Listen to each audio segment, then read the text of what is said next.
పుష్కరకాల నిరీక్షణ ఫలించిన వేళ champions trophy Rohit సేన భారతదేశానికి అందించింది.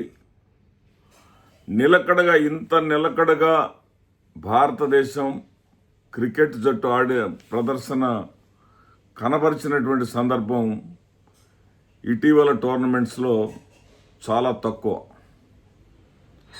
ఎక్కడో ఒక చోట సెమీఫైనల్స్లోనో ఫైనల్స్లోనో బోల్తా పడటం అనేది అలవాటుగా మార్చుకొని ఇప్పుడో 2000 కొత్తల్లో శ్రీలంకతోటి వర్షం కారణంగా ఆగిపోయినటువంటి మ్యాచ్లో షేర్ చేసుకున్నారు ఛాంపియన్స్ ట్రోఫీని. ఆ తర్వాత 2013లో గెలుచుకొని 2013 నుంచి 2025 వరకు అనేక ఎత్తుపల్లాలు,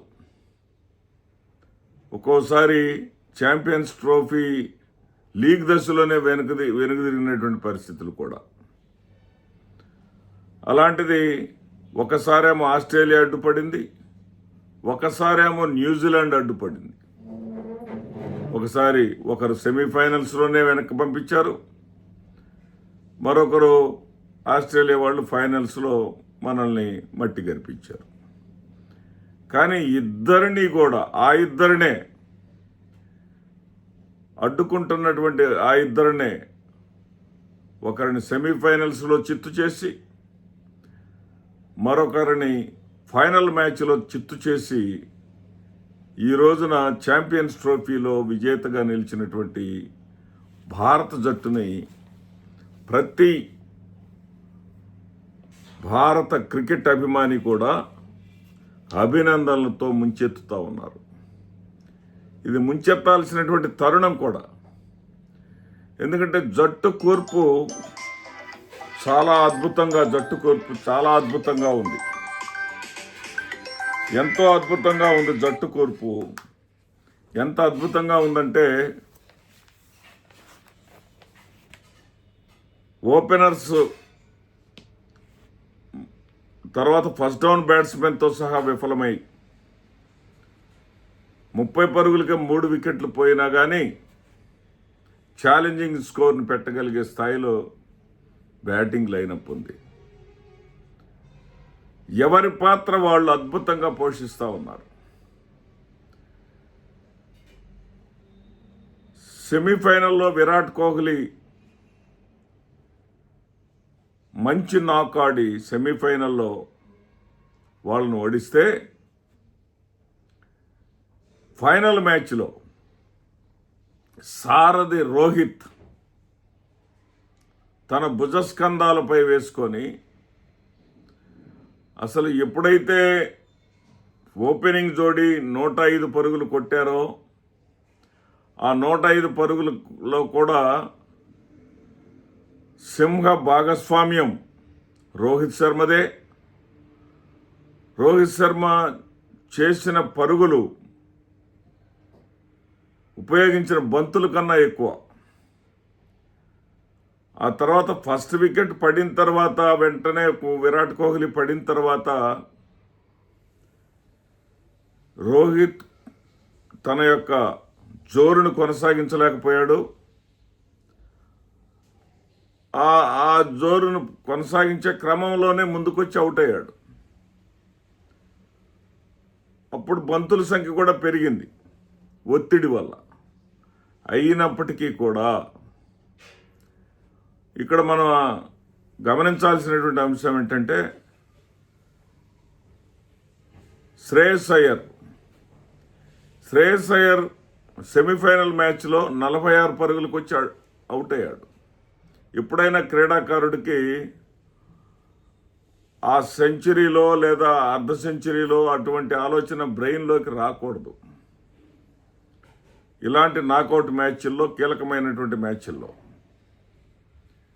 బహుశా నాకు అనిపించింది psychological, maybe I'm right are wrong, semi-final మ్యాచ్లో అతన్ని ఆడినటువంటి అమూల్యమైనటువంటి మ్యాచ్ చాలా 46 పరుగులు అనేది చాలా ఆవశ్యకమైనటువంటి 46 పరుగుల మీద తను అవుట్ అయినటువంటి సంఘటన ఇతను గుర్తొచ్చింది. ఈ రోజున 48 పరుగుల మీద ఉండగా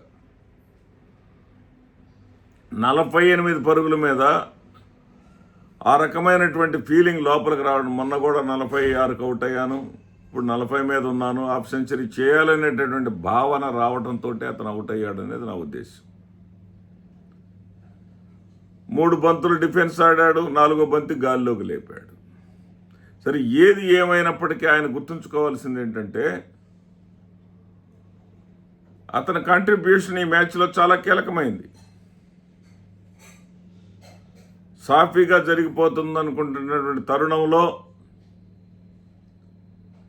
గిల్ అవుట్ అవటం, వెంటనే వచ్చిన విరాట్ కోహ్లీ అవుట్ అయిపోవటం, ఒత్తిడి తగ్గించుకోవటం కోసం ముందుకొచ్చి షాట్ కొట్టి రోహిత్ అవుట్ అయిపోవటం, ఒక్కసారిగా భారత అభిమానుల్లో ఏదో సందేహం, ఇది మళ్ళీ ఏమన్నా ఈ బ్లాక్ ఆర్మీ ఏమన్నా బ్లూ ఆర్మీని దెబ్బతీస్తుందా అనేటటువంటి ఒక భయం. ఆ సమయంలో వచ్చినటువంటి శ్రేయస్ అయ్యర్ చక్కటి సహకారాన్ని అందించాడు. శ్రేయస్ అయ్యర్కి అక్షర్ పటేల్ కూడా. అక్షర్ పటేల్ నిజంగా అద్భుతమైనటువంటి పాత్రను, అతని ప్రమోషన్ని చాలా చాలా చాలా చక్కగా సద్వినియోగం చేసుకున్నాడు. నిజంగా అవసరమైన సమయంలో వికెట్లు పడకుండా అడ్డుకట్ట వేయటమే కాకుండా పరుగుల రన్ రేట్ పెరిగే ఒత్తిడి అనేది లేకుండా చక్కగా పరుగులు చేసుకుంటూ ముందుకెళ్తా ఉన్నాడు. మరి ఆ క్రమంలో ఈయన చేసిన 48 పరుగులు చాలా కీలకమైనవి. 48 పరుగులు ఎలా ఉందంటే వీళ్ళిద్దరూ క్రీజులోకి రాకముందు పరిస్థితి ఓవర్కి 1 పరుగు మేడిన్, 1 పరుగు లేదా మేడిన్, ఇలా ఉన్నటువంటి పరిస్థితుల్లో దీన్ని రన్స్ను రొటేట్ చేస్తూ, స్ట్రైక్ రొటేట్ చేస్తూ రన్స్ను వచ్చే విధంగా చేసినటువంటి వీళ్ళని అభినందించి తీరాలి. ఏది ఏమైనా ఇక్కడ ఈ ఫైనల్ మ్యాచ్లో నాకు బాగా నచ్చినటువంటి అంశం ఏంటంటే వరుణ్ చక్రవర్తి ఎప్పటిలాగానే తన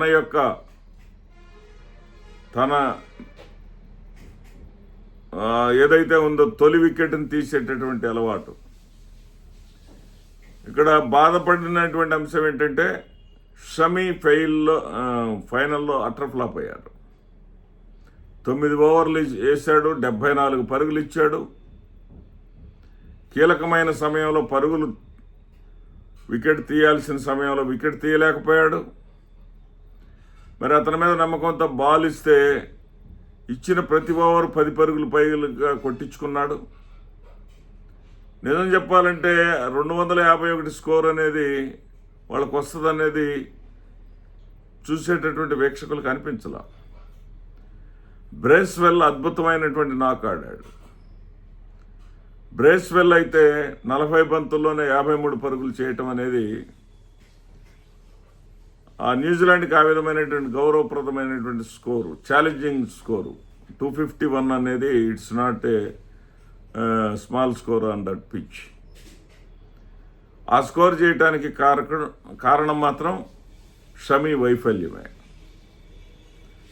ఆ స్కోర్ వచ్చిన తర్వాత మరి మనం రోహిత్ శర్మ ప్రారంభించినటువంటి విధానం చూసిన తర్వాత నల్లేరు మీద నడక అనుకున్నాం.